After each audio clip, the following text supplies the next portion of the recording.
estimé mais dialyse bi moom ni ñu koy dundee avec bien sûr le soutien ci suñu njaboot yi parce que au niveau des maisons également il faut que ñoom ñu xam li ñu dal ñu expliquer leen ko ba ñoom ñu xam ni ñu war a nekkee ak ñun xam ne c'est pas une maladie contagieuse c'est une maladie comme toutes les autres la seule différence que ñoom suñu feebar bi nee nañu amaguñu garab bi loolu daal mooy problème yi garab yi nag cher na fu cher mën a àgg cher na trop am na ñoo xam ne seen garabu tension yi ñuy naan parce que ku ci amul tension yaa nga am diabète mais seen garab yi ñuy naan ça coûte tellement cher et il faut que nga koy jël tous les jours bon ak garab de base yoo xam ne bu fekkee ne doo tuur ndox normalement am na lu ñuy wax kii Lazilix 500 boo xam ne da nga koy naan dina dimbale ci ngay tuur ndox kooku aussi du ñëpp ñoo koy naan de la même manière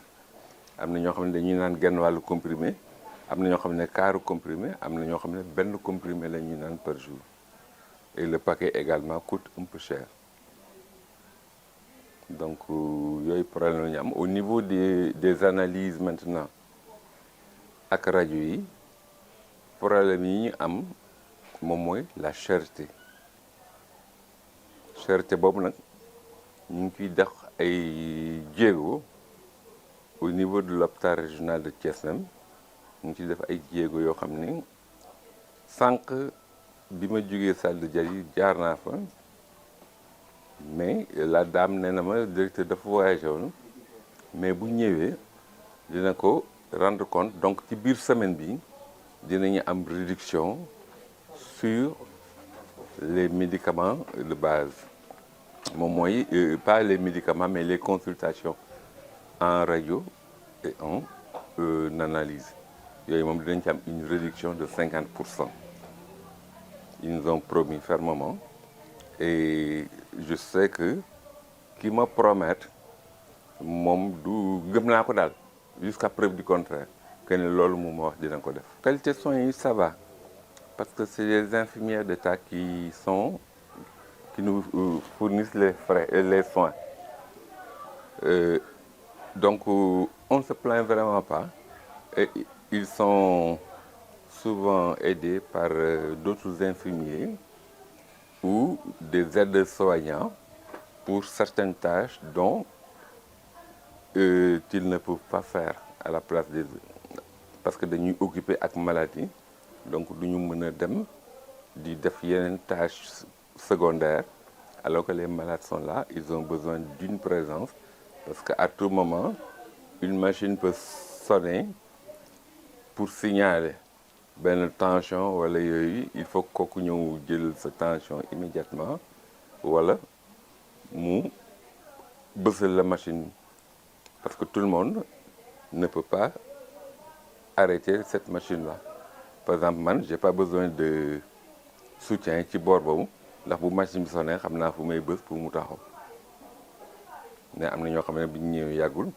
wala bi ñu ñëwee bu yàggul ay illettrés lañu yoo xam ne mënuñu ko même boo leen ko wanee tey bu subaa bu ñëwee ou bien dañu tayal dañu bàyyee ko ba nga xam ne tàllal seen loxo ni yóotu pour bës machine bi dafay nekk tâche bu difficile ci ñoom waaw donc problème garab yi daal moom mooy suñu problème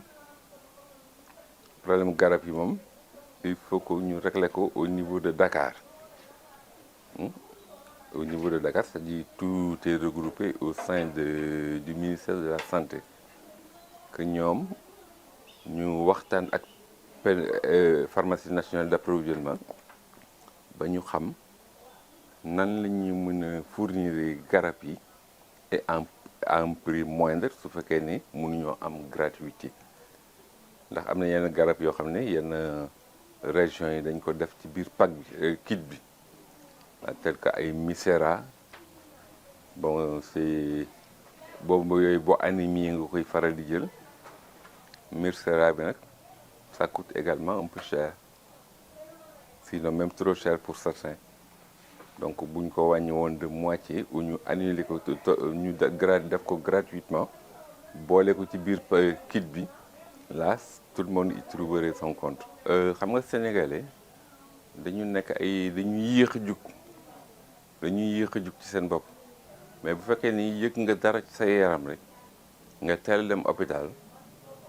bañ a fàtte ci maam mën yeeg yi nga fàtte leen dem hôpital ñu defal la une analyse complète defal la ay rajo parce que rajo bu moom moo koy mujjee déterminer parce que mën nga am tension mu nekk ak yow pendant très longtemps te loolu duñ ko fajee noonu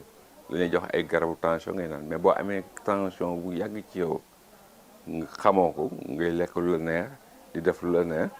daa am un jour mu toll ci benn niveau boo xam ne fekk détruire na sa rein bi d'abord benn wala ñaari su ko détruire boo demee bu ñu defee batterie de visite boobu yëpp après ci le professeur soog a constaté que ni effectivement tu as les reins qui ne fonctionnent plus mu ne la da ngay def dialyse waaw bu la ne da ngay def dialyse également c'est à partir de ce moment-là où commencent les problèmes parce que approche bi pour man mën na am beneen genre approche parce que yow déjà bu am na ñoo xam ne dialyse dañ koy dégg rek mas ñu xam luy dialyse ba pare am na ci beneen forme d'annonce boo xam ne également dafay gën a stressé malade bi parce que bu fekkee ne dañ la jox ay adresse ne la da ngay dem fii wala fii wala fii et des numéros de téléphone yoo xam ne mën nga dem foofu mais boo wootee ci zone yooyu balaa ñoom ñu lay wax waaw wala déet suñ la annoncé prix bi rek li ngay fay par séance déjà tu tombes plus malade da ngay gën feebar. À Thiès ñaata ngeen di fay par séance? Non, nous on paye, c'est gratuit. À Thiès c'est gratuit, tout est gratuit à Thiès. Tout est gratuit. Tout est gratuit. Même bu fekkee ne manque nañu ay kits wala ay quelques trucs là da ngay gis les gars professeurs wala le major Gadd ñu def des efforts vraiment surhumains pour lambatu ci yeneen hôpitaux yi lambatu PNA ku am abal leen ba ñu am jot seen approvisionnement de loolu la donc ça se passe. Je ne sais pas par rapport aux autres centres mais par rapport au centre de Thiès ce que je peux affirmer c'est kooku yàlla moo ma tax di wax c'est pas pour les beaux yeux moi j'ai pas peur de dire ce que je pense parce que moi je fus d'abord un syndicaliste pendant très longtemps et secrétaire général d'un syndicat ba 2019 bi ma jël sama retraite donc si je me retrouve président d'une association léeg-léeg je peux même confondre mon rôle de président avec celui de secrétaire général d'un syndicat donc ce que je pense je le dis et avec la manière. Mais ici, au niveau de l'hôpital, Dieu m'est témoin, les médecins sont compétents, en tout cas pour nous qui ne sommes pas très branchés dans... Parce que nous n'avons pas appris la néphrologie. C'est leur technique, leur médecine. Ce matin, je me suis entretenu avec une malade.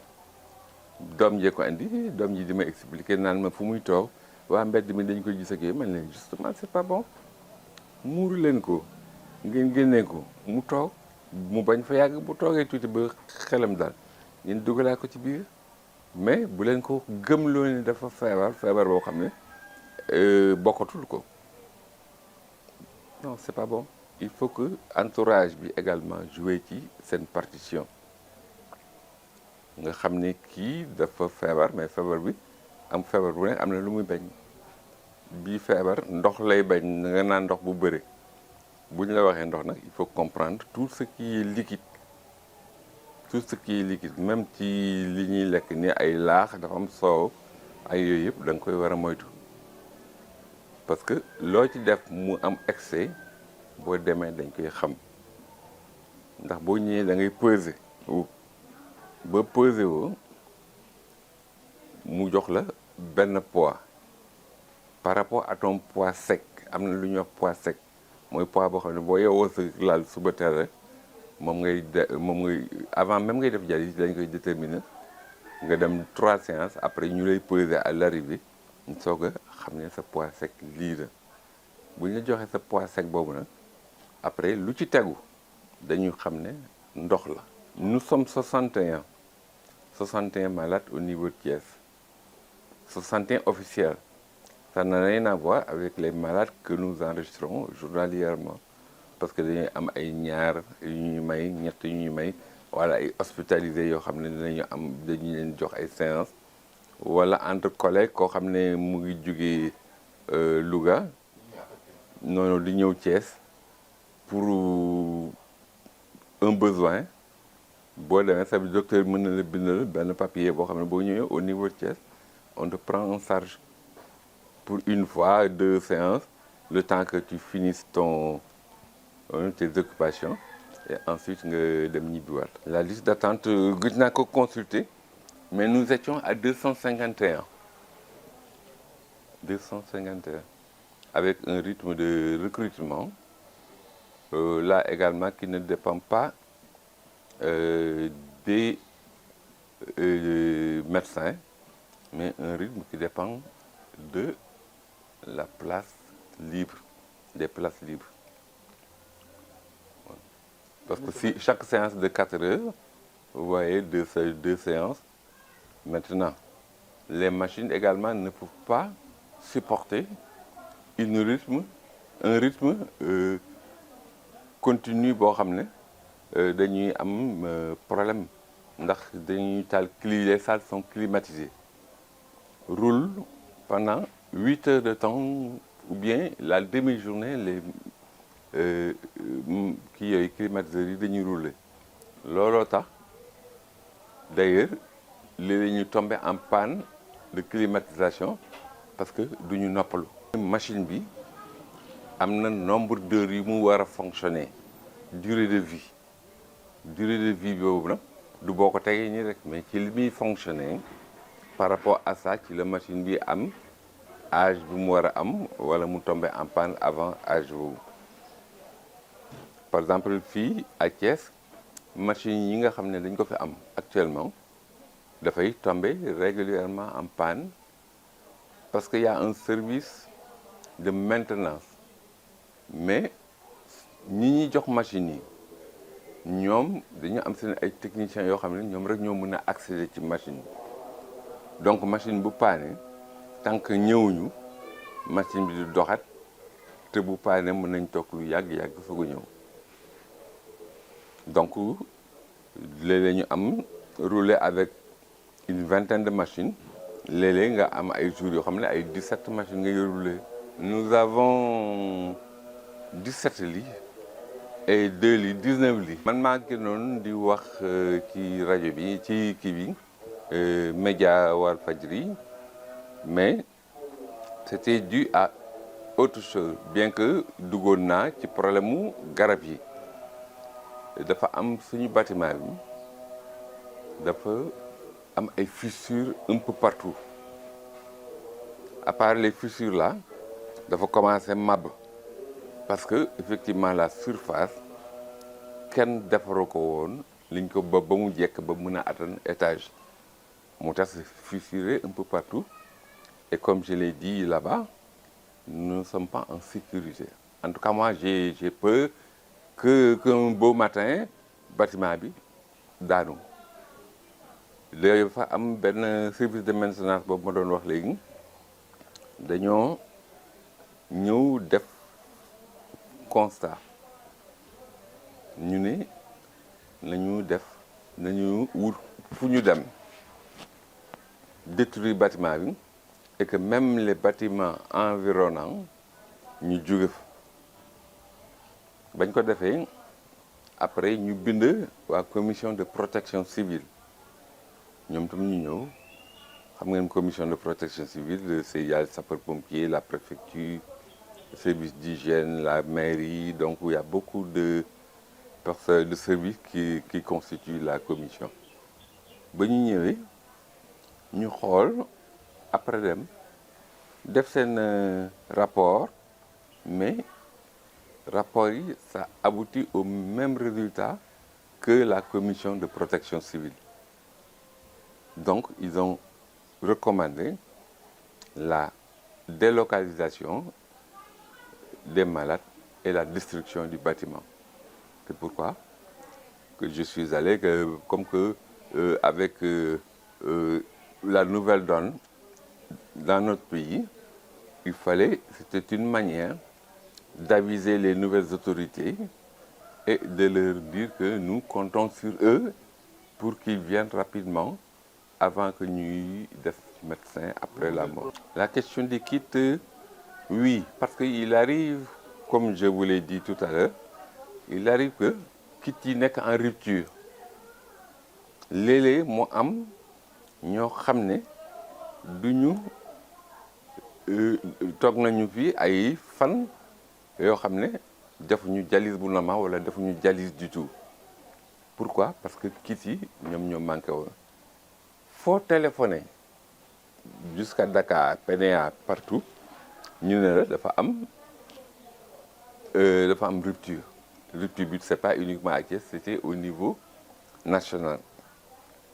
Vérification en fait, il paraît que c'est parce que l'État n'avait pas payé à notre fournisseur. Fournisseur bi B Brown la B Brown moom moo ñu jox ñun suñu machine Thiès. Mais il paraît qu'il y a quelques concessionnaires, 2 ou 3 maintenant concessionnaires qui sont là à Dakar et qui fournissent toutes des machines. Tant yi dañ ma envoyé benn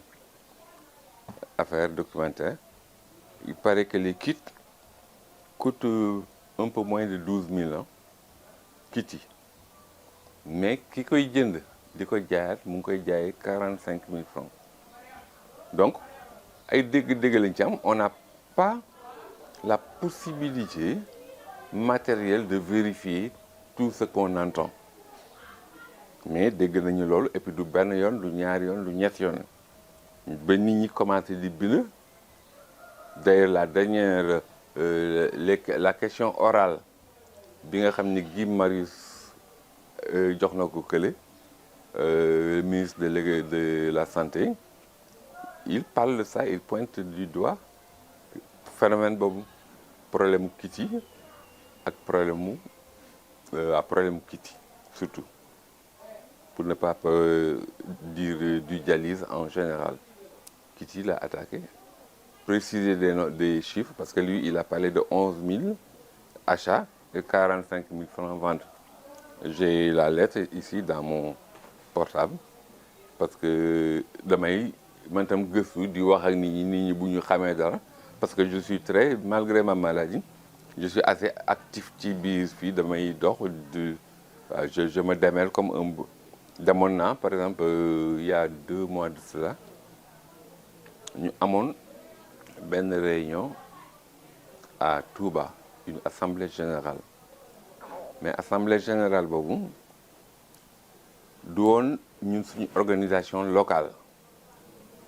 Mais nous avons été invités par ACHIR, qui est une organisation nationale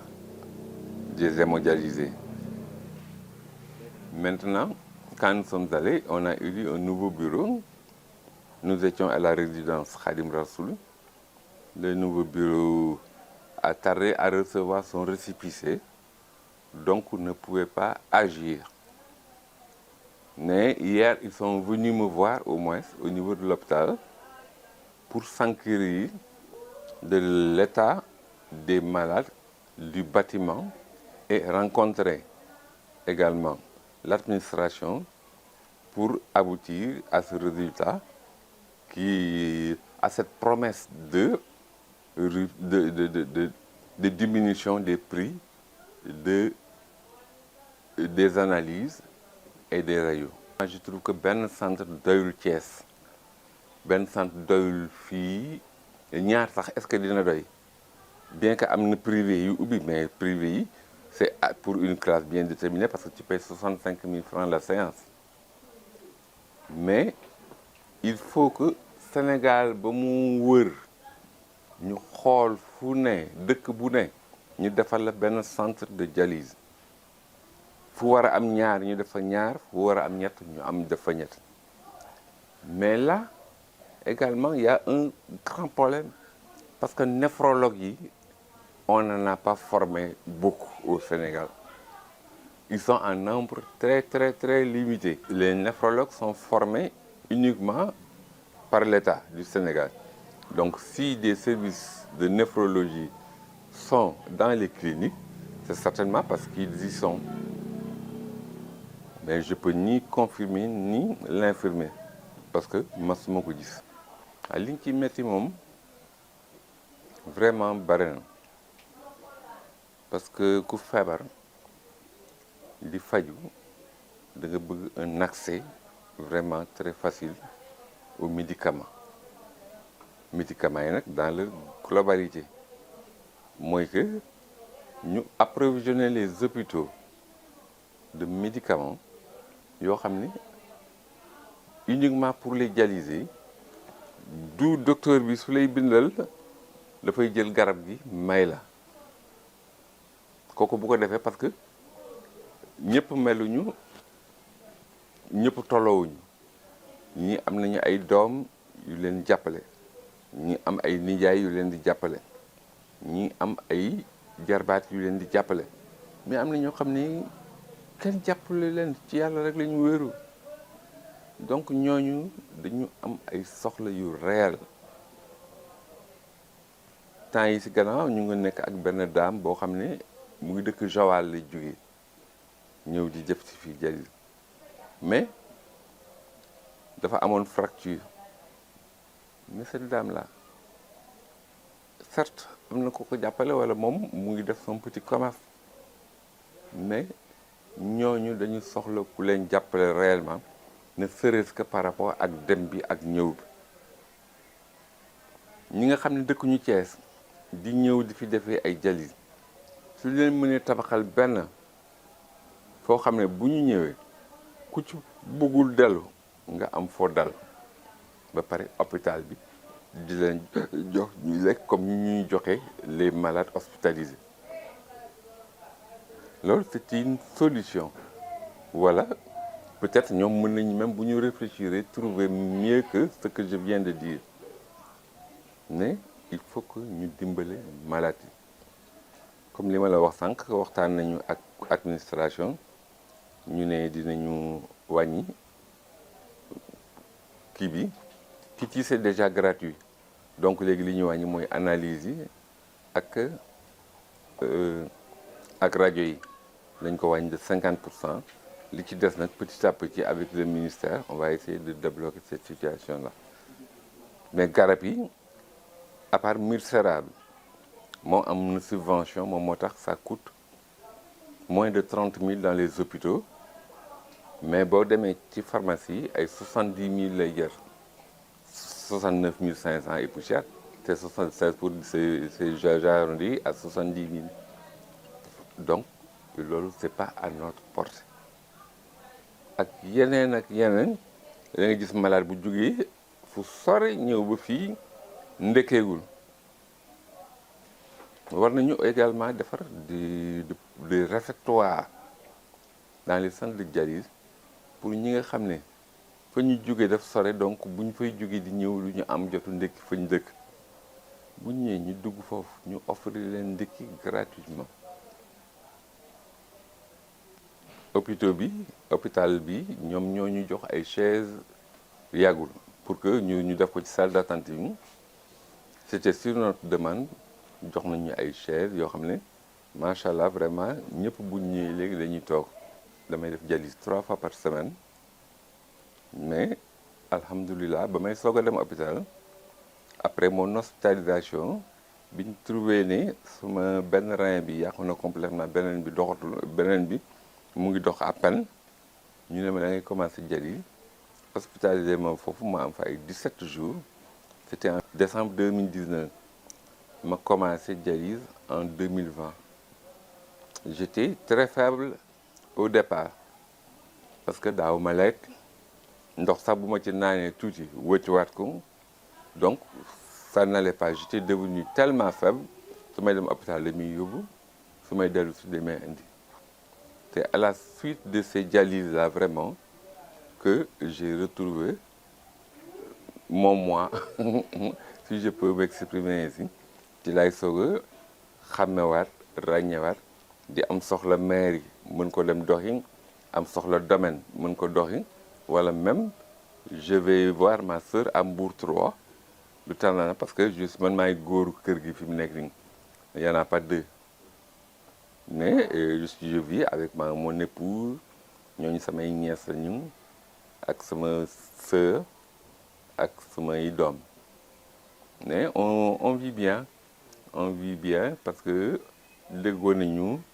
yàlla mu ñuy musal ci seytaane évidemment lamiñ ak bëñ ñoo dëkk te du tere léeg-léeg bëñ ñi mat lamiñ mais ensuite on passe l'éponge ñu nekkaat ci suñu jàmm donc ñu ngi sant yàlla macha allah.